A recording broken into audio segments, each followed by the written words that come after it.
ተመልከቱልኝ። አቶ ደረጀ አሁን ደግሞ ባልትናን ቤቴ ውስጥ ሊከታት ነው። እንዴት ነው ይሄ መሰብሰብ? ግን አለበዛም? ጎበዝ ባልትና አንቺም እኛ ቤት ልትገቢ ነው?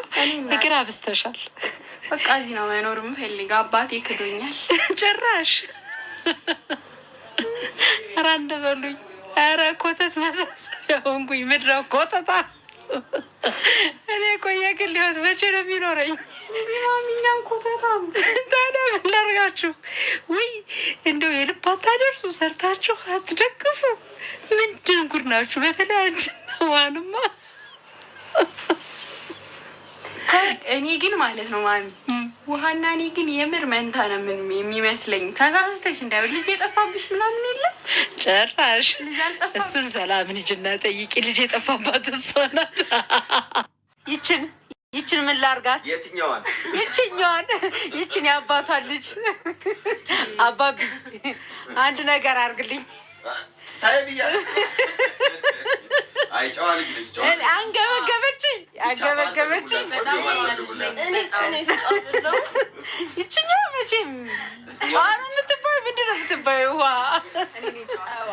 ጨዋ። ወዳችኋለሁ። ተንኮልሽን ተይ ብለውሻል። ለእናትሽ ሰላም ስጪ ብለውሻል። ስሚ ንገሪያት። ሰምታችኋል? ዳኙኝ እናንተ። እኔ አልቻልኩም። ተቀብለሻል? ተቀብያለሁ። ከዚህ በኋላ አስተካክላለሁ። እርግጠኛ ነሽ? እያየን አንድ ተንኮል እንዳናይ።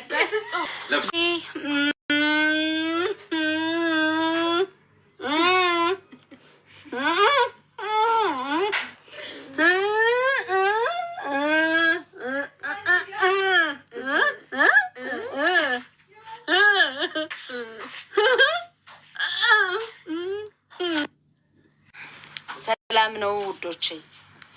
ምን ላርጋት?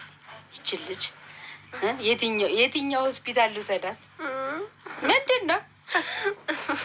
ተናገሪ እንጂ ተናገሪ። የያዘሽን አባዜ ተናገሪ። ቢወቅጡሽ እምቦጭ እየሆንሽ የውሃ ቢወቅጡት እምቦጭ። ከማን ነው? ተናገሪ። ከማን ነው የወረሽው? ይሄንን ማን? አያትሽ ናቸው? ቅድመ አያትሽ ናቸው? ምንጅላትሽ ናቸው? ይህን ጥያቄ አንቺ ነሽ መጠየቅ ያለብሽ። አይ እኔ እስከማውቀው ድረስ በቅርብ ርቀት የለም። አንቺ ግን እንግዲህ ከየት እንዳመጣሹ ንገሪልኝ። ጎበዝ። ፍረዱኝ።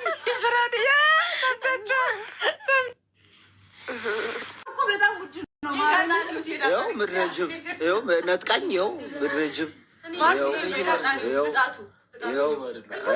እነሱን አይጠይቅም። እነሱ ሁለቱን ያንካትል። ተመልከቱልኝ፣ ቢፎር ኤንድ አፍተር ተመልከቱልኝ። እያያችሁ ምን አይነት ግሩፕ እንዳለ። ረፍጁታ ከሁለቱ ውጭ አልቻልናቸው። 1 2 3 እኔ ውጭ እኔ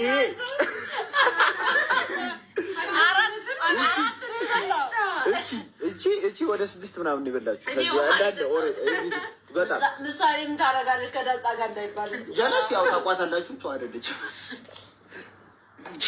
አሁንም እየበላችሁ ነው። መቼም አታርፍም። የተረፉ ነው እያለች ነው። ለማንኛውም ላቪዩ ጋይሶች እንዴት ናችሁ? አጋቢን የምትሉኝ ይኸው ዳይሬክት ጠይቁት። አሁን ምን ይገባል? የሆነ ችግር የለውም። እንደ ለስንት ትሆናለህ? እስቲ አይቺ እንግዲህ በምን ሚዛን እንደሚያስቀምጣችሁ እግዚአብሔር ይወቀው።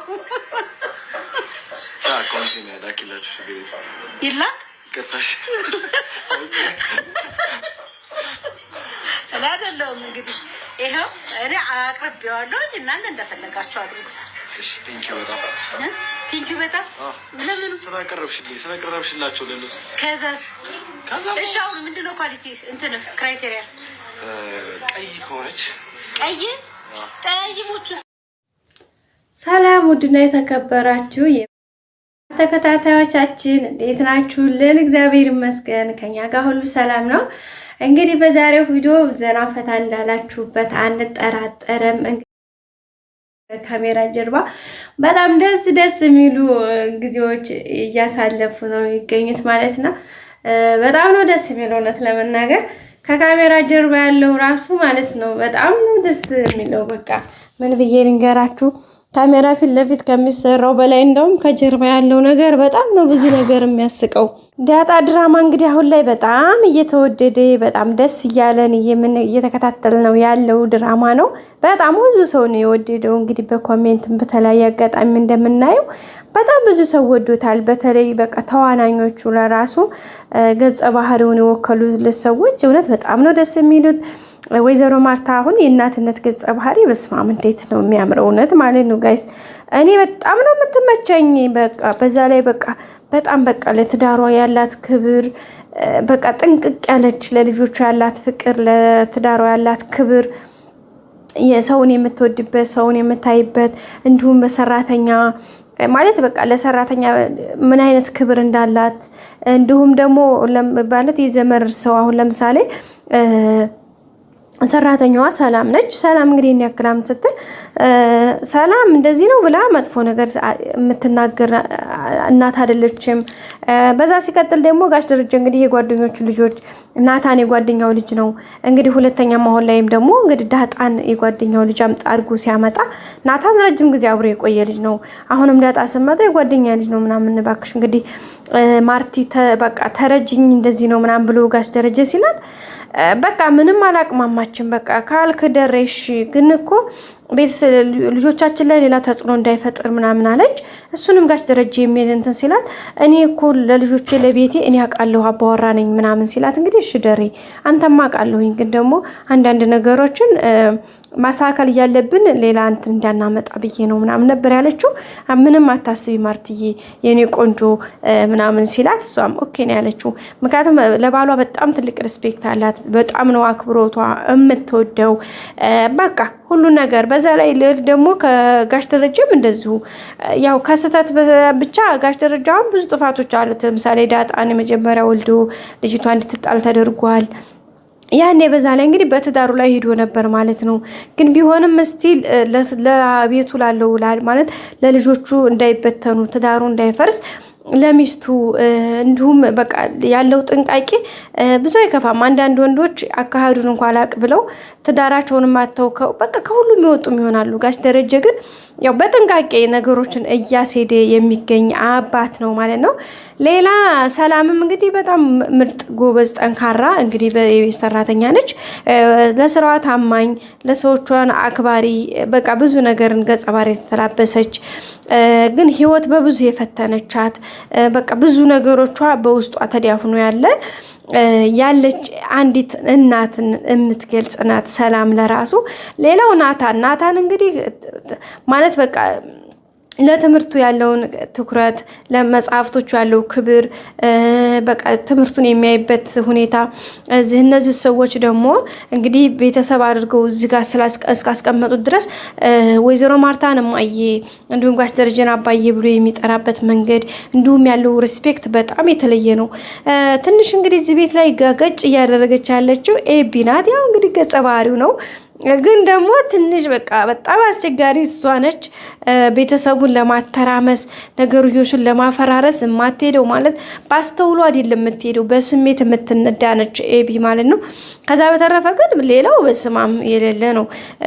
እንዲሁም ደግሞ ውሃውን እንዴት እንደምትመቸኝ ሰው ወዳት ጋይስ ዳጣና ውሃ እኮ በስማማ አንድ ላይ ሲሆኑ ጭራሽ እኔ እንዴት እንደምወዳቸው እውነት ማለት ነው። እስኪ እናንተስ ከዚህ ከሁሉም ተዋናዮች ማለት እዚህ ጋር ገጸ ባህሪውን ተላብሰው ከሚሰሩት እንግዲህ ጋሽ ደረጀ አለ፣ ወይዘሮ ማርታ፣ ሰላም፣ ኤቢ፣ ዳጣ፣ ውሃ አሉ፣ ናታን አሉ እዚህ ውስጥ እንግዲህ ማለት ነው። ከነሱ እስኪ ለእናንተ ልዩ ቦታ ያለው ማን ነው? ያው የመጀመሪያ እንግዲህ ዳጣ እንደምትሉ አንጠራጠርም።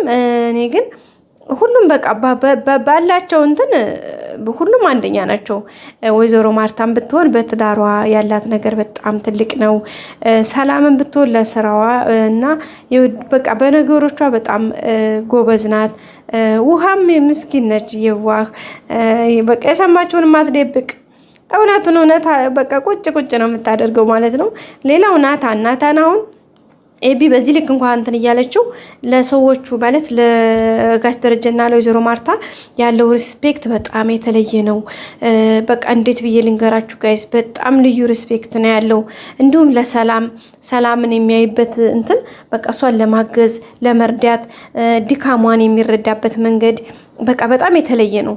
ሰላም ደግሞ እንደዚሁ በቃ ማለት ታማኝ ማለት ኃላፊነት ሰጥተዋት እነዚህ ሰዎች ቤታቸው እስካስቀመጧት ድረስ በቃ ልክ ለልጆቻቸው እንዴት ናት፣ ለነሱ ደግሞ እንደ እህት እንደሆን በቃ ጀስት በፋሚሊ እንደ ታላቅ እህት ሆና ለቤቱ ትልቅ ነገርን እየሰራች ያለች ናት። አሁን ደግሞ እንግዲህ ሰላም በማርገዟ ያ ሁሉም ደስተኛ ናቸው። በእርግጥ አንዳንድ ነገሮች ቢኖሩም እንግዲህ ጋሽ ደረጀም እንግዲህ ውስጡን እንዴት እንደሆነ ባልናቅም ዝሮ ሰላም ያርግዛለች። አሁን ደግሞ በዛ በጣም ደስተኛ ነች እሷ።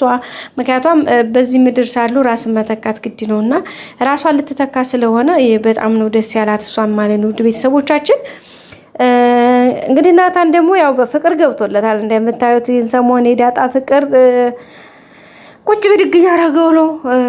ዳጣም መቅረብ ባትፈልግም ግን ሰላም ቅረቢው፣ ይሄ ልጅ አያመልጥሽ፣ ህይወትሽን ከሆኑ አስተካክሊ። እንደኔ እድሜሽ ከሄዴ ካለፈ በኋላ የሚያገባሽ ቀርቶ የሚቀርብሽ አይገኝም። ሴት ልጅ ደግሞ የሴት ልጅ እድሜ ወርቅ ነው፣ ስለዚህ ታይ እያለቻት ነው ዳጣ።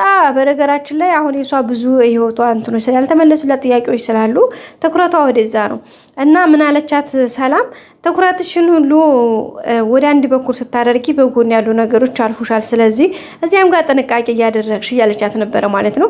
ያ ማለት ደግሞ እንግዲህ ናታን እንዳያመልጥሽ አይገኝም እያለቻት ነበረ።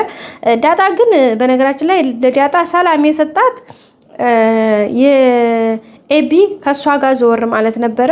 እንግዲህ ኤቢም ደግሞ ተመልሳ ከሷ ጋር አራቀችም። ምክንያቱም ናታን አካሉ እንጂ ልቡ አንቺ ጋር ነው። ስለዚህ አንቺ ከዚህ ቤት እስካልወጣሽ ድረስ ናታን የኔ መሆን አይችልም። የኔ የሚሆነው አንቺንና ሰላምን ከዚህ ቤት ሳስወጣ ነው ብላ እንግዲህ አዲስ ደግሞ ሰነድን ተሰንዲያ ሌላ አጀንዳ ይዛ መጣለች ማለት ነው። ኤቢ ሰላምንና ዳጣን እንግዲህ አንድ ላይ አስወጥታ እሷ ብቻዋን ናታንን የራሷ ለማድረግ ነው። በሚገርም ሁኔታ ናታን እኮ አሁን ትናንት ዳጣ ስመጣ የመጣ ልጅ አይደለም፣ የቆየ ብዙ አመታትን አብሯቸው የኖረ ልጅ ነው። ግን በዛን ሰዓት ላይ ምንም ብላ ማታውቀውን ልክ ዳጣ ከመጣች ጀምሮ በተለይ ደግሞ ዋው በቃ ነፃነቷ የሆነ ነገሯ በጣም ስታምር ምናምን ብሎ የሆነ ሲያደንቅ አፕሪሼት ሲያደርግ ስታይ በቃ ከዛን ጀምሮ ነደደች፣ ተቃጠለች። ያላረገችው ነገር የለም። ዳጣን ለማባረር ብዙ ነገሮችን ለፍታለች፣ ግን አልተሳካላትም። አሁንም ዙሮ የሌለ ጉድጓድ እየቆፈረች የሌለ ነገሮችን እያተራመሰች ነው የምትገኘው። ያው ተቀባይነት የላትም። ደስ የሚለው ነገር ጋሽ ደረጀም ቢሆን አይሰማትም። ወይዘሮ ማርታም ብትሆን ያው የተወሰነ ብትሰማትም ወይዘሮ ማርታም ግን መጨረሻው ፌል ስለሚያደርግባት የሚገርመው ነገር የኤቢ ነገር ፌል ያደርግባታል መጨረሻ ላይ። ባለፈው እንግዲህ እንዳያችሁት ዲኤንኤ ሳይቀር እንግዲህ ዳጣንና ጋሽ ደረጀን ያስመረመረችበት መንገድ በጣም ነበር የሚገርመው። ግን ፈጣሪ ያው ተንኮሏን አይቶ እባቤ ልቡን አይቶ እግር ነሳው አይደል ቤተሰቦች። እና እንደዛ አይቶ ያው አልተሳካላትም እንጂ ብዙ ነገር ነው እየለፋች ያለችው፣ ግን አልተሳካላትም። አሁንም ደግሞ አይሳካላትም። ምክንያቱም የዛን ሰዓት ዲኤንኤ ለማስመርመር እንግዲህ የጋሽ ደረጀን ከጽሙ ላይ ነጭታ ይዛ ሄደች። የዳጣን ደግሞ እንግዲህ ጸጉሯ ስታበጥር ማበጠር አስጪ ብላ ማበጠረው እንደሆነ የሰላም ነው። የማንን ጸጉር ሄዳ አስመረመረ? የማን ነው? የሰላምን። ዳጣንና ጋሽ ደረጀን አስመረመርኩ ብላ ማን አስመረመረች? ሰላምንና ጋሽ ደረጀን ማለት ነውና ዲኤንኤው ደግሞ 0% ነው የሚለው። ምክንያቱም ጭራሽ ሊገናኙ አይችሉም። እና በዛም እንግዲህ ያ በመሆኑ በነገራችን ላይ በጣም ጥሩ ነገር ነው የተፈጠረው። ያን ነገር እንግዲህ ወይዘሮ ማርታ አይታው ቢሆን ያ ነገር እውነት ቢሆን በጣም ከባድ ነበረ። እንግዲህ የዛሬው ቪዲዮ ይሄን ይመስላል። ቤተሰቦቻችን በቀጣይ በአዳዲስ ቪዲዮዎች እስከምንገናኝ ላይክ፣ ሰብስክራይብ፣ ሼር እያደረጋችሁ አብራችሁን ሁኑ። ሁሌም አብራችሁን ስለምትሆኑ እናመሰግናለን። ላይክ የረሳችሁ ቤተሰቦች ላይክ አድርጉ፣ ሼር አድርጉልኝ፣ ሰብስክራይብ አድርጉ። በአዳዲስ ነገሮች ቀጣይ እንመጣለን። እስከዛ ድረስ መልካሙን ሁሉ ተመኘሁኝ። ላይክ አድርጉ፣ አትርሱኝ። መልካም ጊዜ